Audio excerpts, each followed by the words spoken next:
You've just connected to the Dial-Up Dads, the best podcast where two middle-aged fathers bring you the high-voltage dad wisdom at dial-up speeds.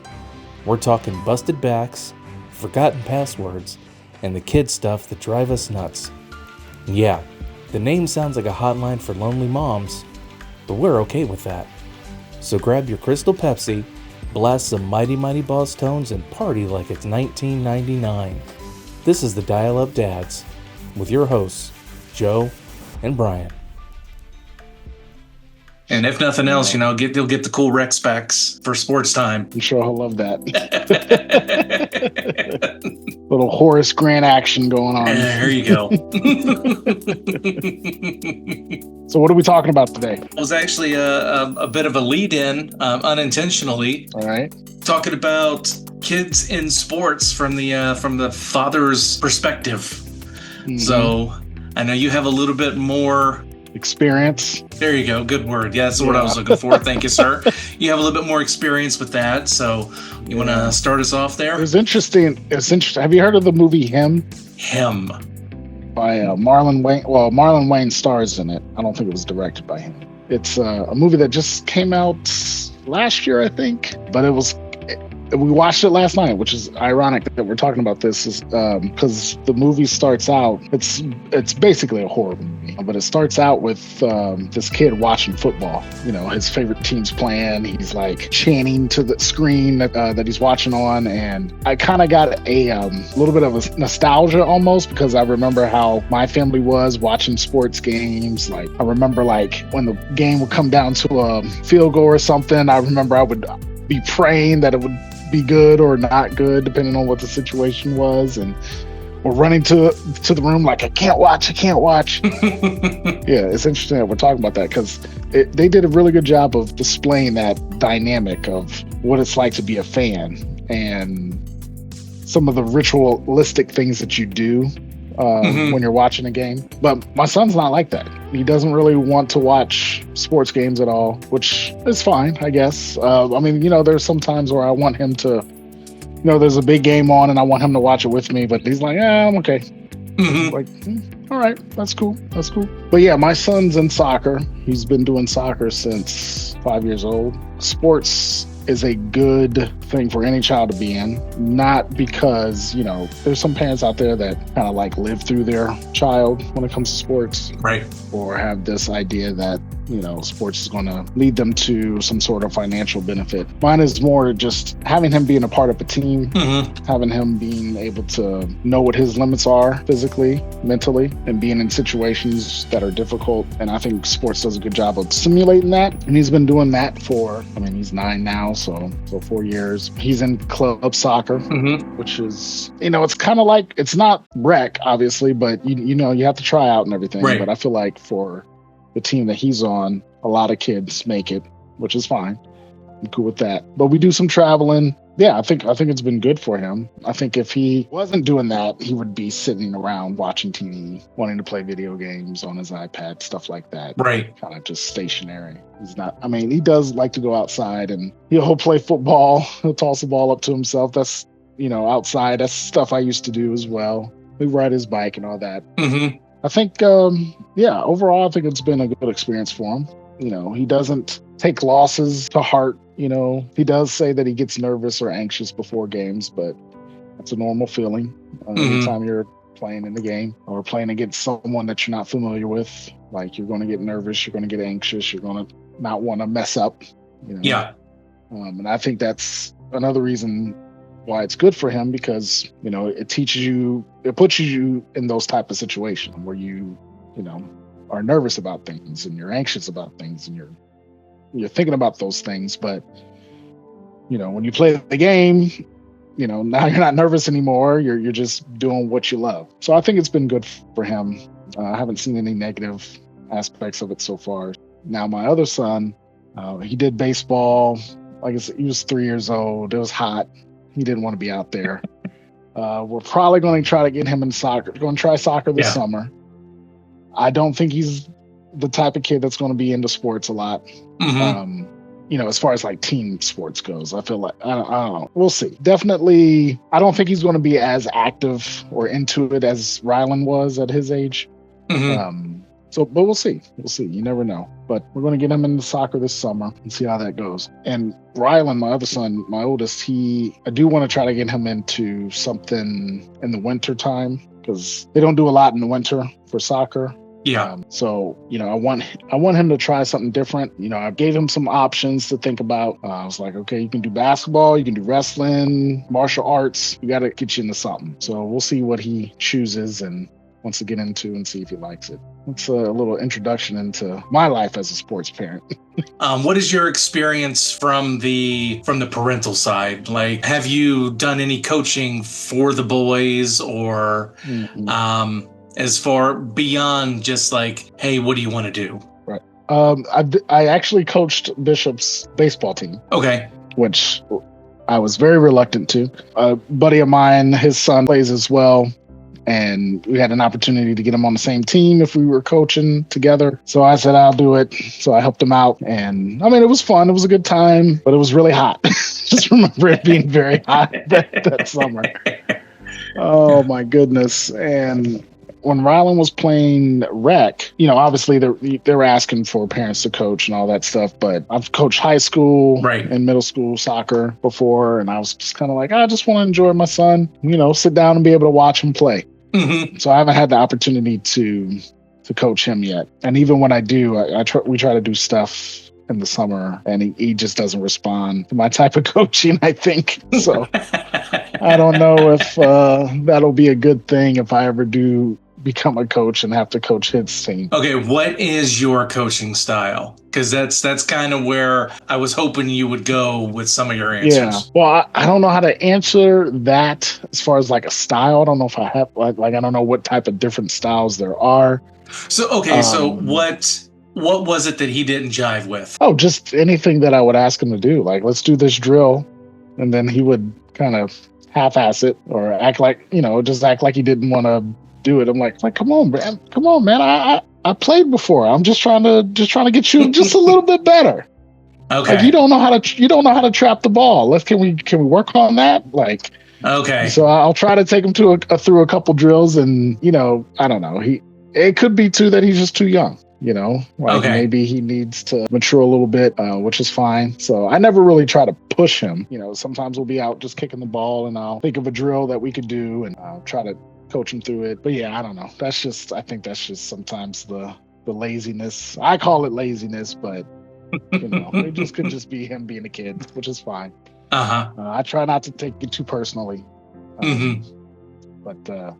But yeah, that's all I really do. I just try to take him through some drills. And there was one summer I got a couple of his friends together and we just hit the park, I crossed the ball in there to them and they try to shoot or just we did some laps and stuff like that. So nothing crazy. Yeah, I'm not trying to do a personal trainer or anything like that.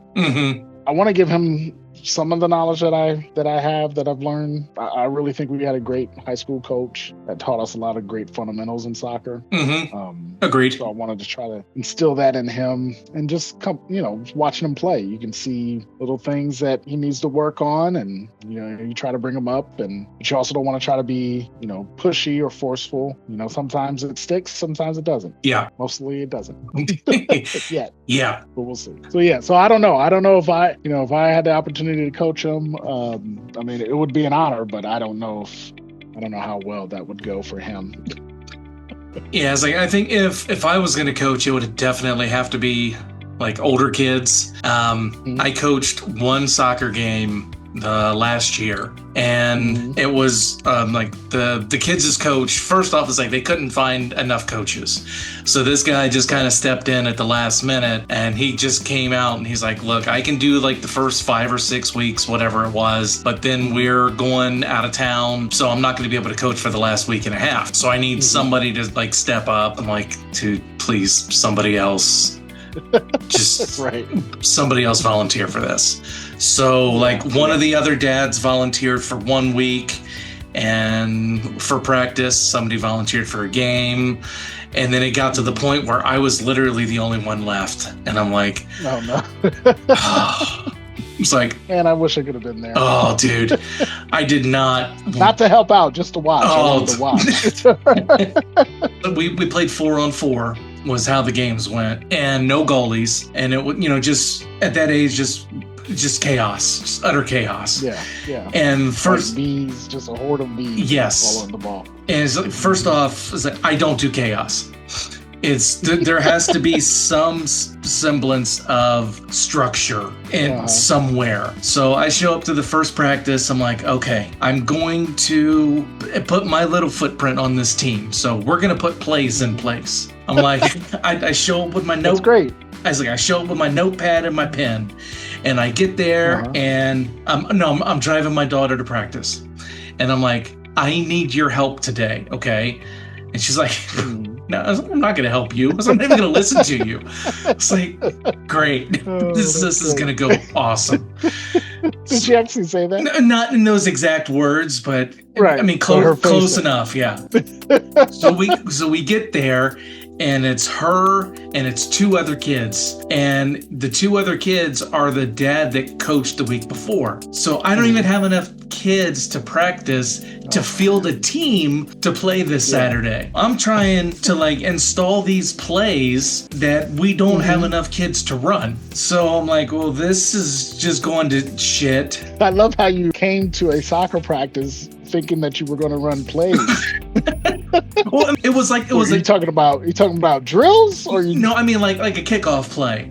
A kickoff play and a throw-in play. And I forget what the other two were, but like I said, I was hoping we were going to have 4 kids. So each kid was going to get the name of play, and then that was going to be their play. Like Liv's play was the Wonder Woman play. She got the name the Wonder Woman, and that was the kickoff play. And these kids, they just would not listen to me to save my life. And it just got to the point where I'm like, okay, we're just gonna run because this is all I can handle right now. So Saturday shows up, which is game day, and my dad had been wanting to come to games all year long, and he never had a chance. Well, he shows up, and I'm like, I just tell him straightforward. I was like, look, this is not going to be good. You picked the wrong week to show up. I say the Liv, and then the 2 kids from Thursday, Liv's cousin who was on the team, and then one other kid show up who don't know the plays. So trying to run the plays doesn't matter anyways. We play the best team in the league. So, we got that going for me. So we go out there. Right. I'm trying to herd cats on the field. And you're allowed to stand on the field, right? Yeah, we're allowed to stand on the field and direct traffic. And next thing I know, it's 5-0, 6-0, 7-0. And it gets so bad that the coach on the other team tells his kids, don't cross midfield.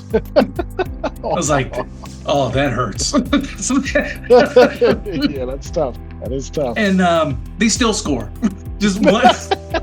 Yeah, after he tells them not to cross midfield, one kid still managed to land one from beyond the midway goal or midfield goal.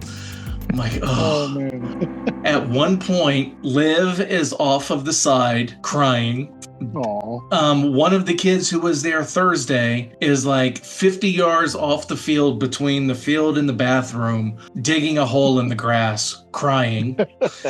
So once again, I don't have enough kids on the field to field the team. Oh, man. So he's pulling a kid off of his field so we can play 3-on-3. And so, yeah, we get to the end of the third quarter and the coach calls me over and he's like, do you want to...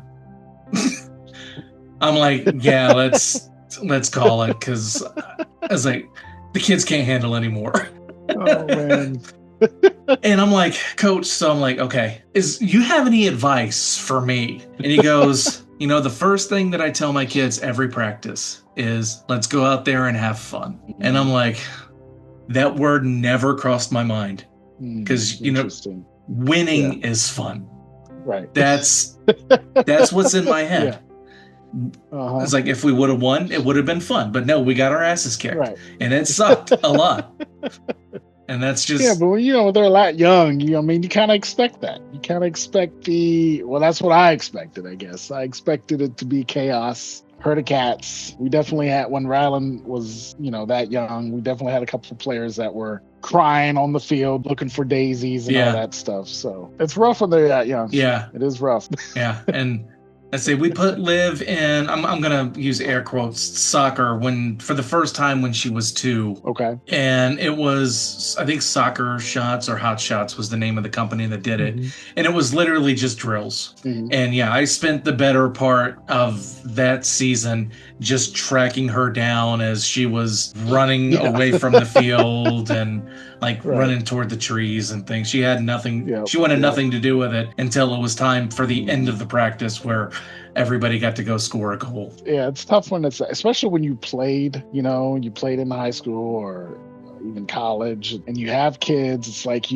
I feel like we have, too high expectations for where their level is, Yeah. It's like you expect them to know certain things, but obviously they don't because they're just getting used to the game, Like, no, you can't run over there and try to get the squirrel because we're here at practice. Okay? Leave the squirrel alone. The butterfly is just distracting you. Leave the butterfly alone. He wants to fly. See, I was like watching from the sidelines, like before I had to coach that game, I would try to like kind of put myself in my parents' position as much as I could because that was the age when I started playing t-ball. And it's like, okay, how was I behaving at that age? And it's like, I don't remember chasing squirrels and digging in the dirt. It's like, I remember being focused, but is this just a bad memory or was I actually focused? So I'm going to have to talk to my dad about that. That's a good point. Yeah, that's a good point. So I feel like I'm the same as you. Like, I feel like when as young as I can remember, I feel like I got excited to play soccer. I got excited to play sports, except for football, though. Football was not my thing. I did not like getting hit in the head. See, when we played neighborhood football, I was always the big kid. So it didn't matter to me. I couldn't catch anybody, but nobody could tackle me. So, Right. Yeah, so I don't know. Sometimes my son will get he doesn't seem that excited, or I feel like he should be more excited to play. When if there's if he doesn't have a game gets canceled or something, he's kind of happy about that. Yeah, not crazy happy about it, but it's not like he wants to quit or anything. I'm not forcing him to play, but I just remember being disappointed when we got rained out of it playing for CISA, or if we didn't have a game. I remember that weekend being pretty tough because I really enjoyed playing soccer. Yeah, I don't know. I think kids nowadays have a lot to distract them. They have a lot of different options now. Where when we were growing up, there was no iPad, there was no Netflix, where you can pretty much watch what you want on demand. So going outside was what we wanted to do. Playing sports is what gave us that adrenaline that we needed. Right. So yeah, could just be a different time, man. A different time. Yeah, it's probably what it is. Yeah, but yeah, I do want to ask my parents now, how was I? My first year playing soccer, was I all over the place, or was I? Were you locked in? Yeah. I don't know. I like to think I was focused, but yeah, that's what I'm going with. I was locked in. I don't want my sons to. I'm not looking or expecting my sons to be any super athlete or anything like that. My focus for sports is making sure their bodies are in shape, making sure that, they're learning something from other people, putting them in situations that can be a little difficult, but are still safe. You know what I'm saying? How are you going to deal with anxiety, nervousness? How are you going to deal with when things don't go your way? How are you going to deal with things when someone's better than you and they're making sure that you know it? How are you going to deal with those types of things? So I think it's good for them to learn those social aspects of the game and, see what it does to them and how they can handle those different situations. Hey, thanks for hanging with us. If you liked what you heard, or even if you didn't, please help us out by leaving a comment, a like, and subscribing. Until next time, we are the Dial Up Dads.